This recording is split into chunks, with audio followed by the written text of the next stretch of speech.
Welcome to Alpha Centurion. I'm your host or your guide.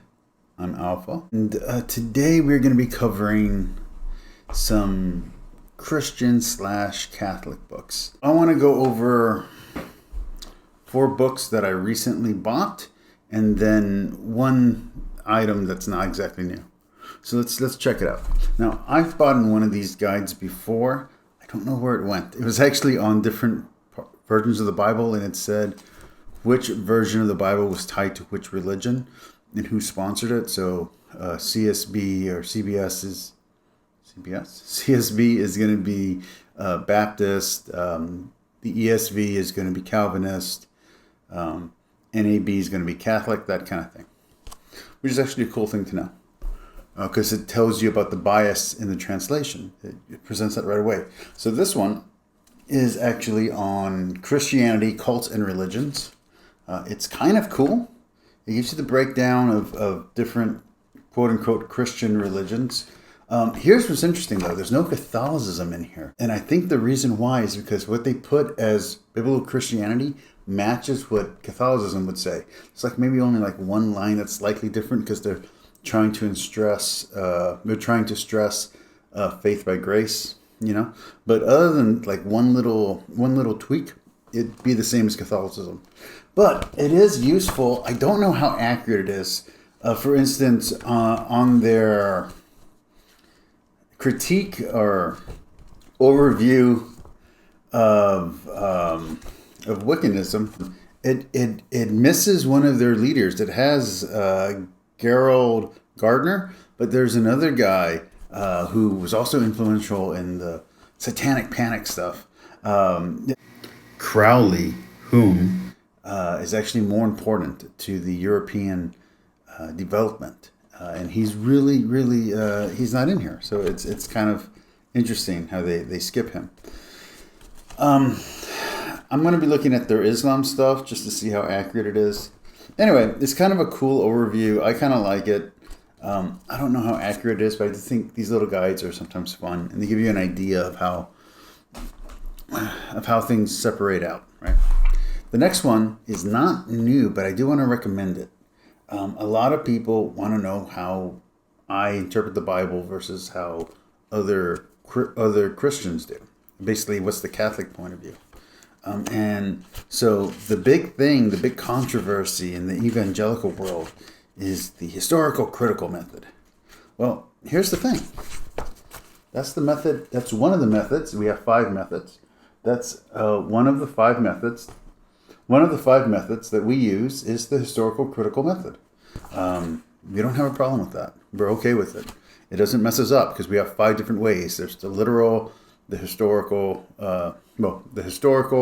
the allegorical, the liturgical, the moral, and there's one other one. But anyway, that's how we look at it. So we don't just look at it as just literal.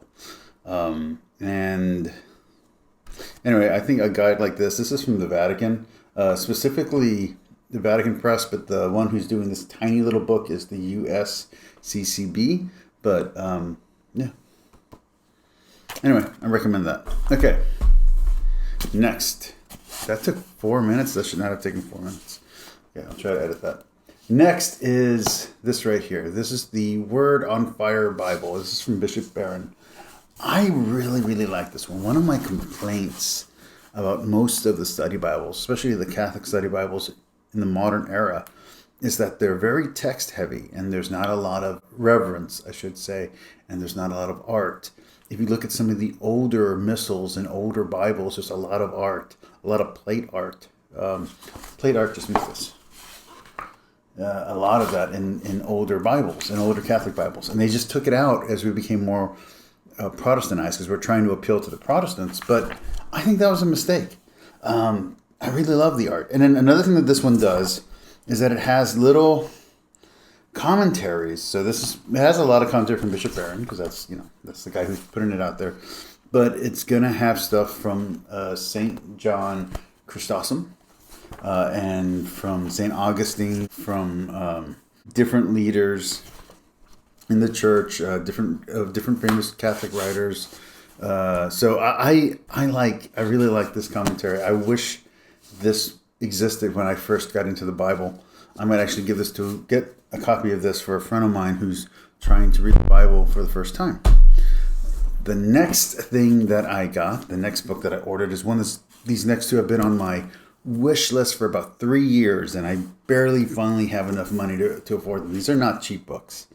This first one, it's really cool. This one is from Erdman's Press, and it's really cool. It's on the reliability of the Old Testament. It's got a lot of information about the historical context for the Old Testament and what works, what's proof, what's provable, what's not provable. It's really, really awesome. Anyway, I recommend this one. But this is more of a general Christian style one. And by the way, when I say general Christian, this is not like, there are these Bibles, like the archaeology Bible, where it's just any reference that could correlate to the Bible they use. That's not what this is. This is academic. This is like, you can use this as an academic, as a reference book for what is legitimately in the Bible and what isn't. Okay, you can actually use this one. A lot of the stuff from the NIV, from Crossway, from the NKJV, these Bibles that use archaeology as references, they're good and they'll help you.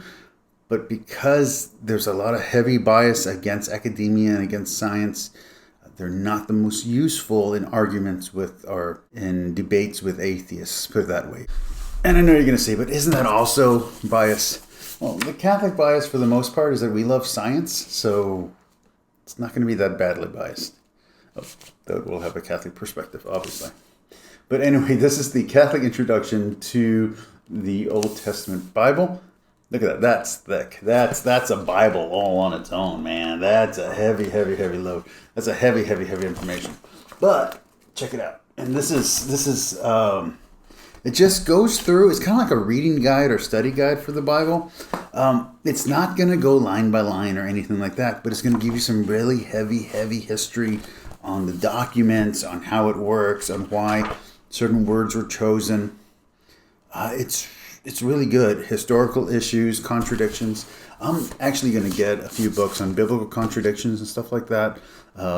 Heart sayings of the Bible, that kind of stuff. Just because it's a little bit more fun. It might make my channel more exciting as I interact with more atheists. Okay, this was supposed to be a quick and dirty video, and it's already gone much longer than I wanted it to. Please like and subscribe. Pick up these books. I'm going to, once again, this is highly, highly recommended by most Catholic scholars. Go get this one if you want to learn about the Old Testament. This is not for the lay person who this is their first time touching the Bible or the first time looking into Old Testament issues. This is not that kind of book. This is for people who have done this for a while, have read the Bible multiple times, and have real questions that the regular commentaries just can't answer. That's when you want to get into this one. Now, this one. I am not as... I understand that this is going to be using the Yale University and the University of Chicago and other credible reviews. Okay, so this has been peer reviewed and it's really good and it's really strong. That being said, I am not clear where the bias on this lands. So while the other one clearly has a Catholic bias, you can adjust for that. You can make room for that in your mind. Here, I don't know where the bias is coming from. So when you read it, just keep in mind that while it's been peer reviewed to the point where everything on here is verifiable, that doesn't mean that there isn't bias. So just be aware. Then let's go to complete bias and complete introduction. This right here, if you want to read the Gospels for the first time and you want to see a Catholic perspective and one that isn't particularly rad trad or any of the kind of more popular but nominal Catholic movements out there, I recommend this. It's going to be open to lay people who are coming into the church for the first time. It's written very basic. It's not going to be heavily intellectualized, but it is going to make you think, and it is going to show you how Catholics understand this text versus how, let's say, a Protestant or an atheist does. So anyway, the Gospels with commentary by Bishop Barron and supplemented by commentary from the Church Fathers and other popular Christian writers. And then last but not least, once again, a guide to how Catholics interpret the Bible. This is intro level. This is not going to mess you up. This is not going to take long, but at least you can kind of get an idea of how Catholics understand Scripture. From Rose Publishing, a little guide to different religions and different types of Christianity outside of the usual. I wish this had different denominations on here as well, but maybe I'll find that next time I go shopping. Talk to y'all later. Bye. Hey, this Ramon channel is... Did you not bounce? Hey, this is Ramon channel is Alpha 4. No, that's not right at all.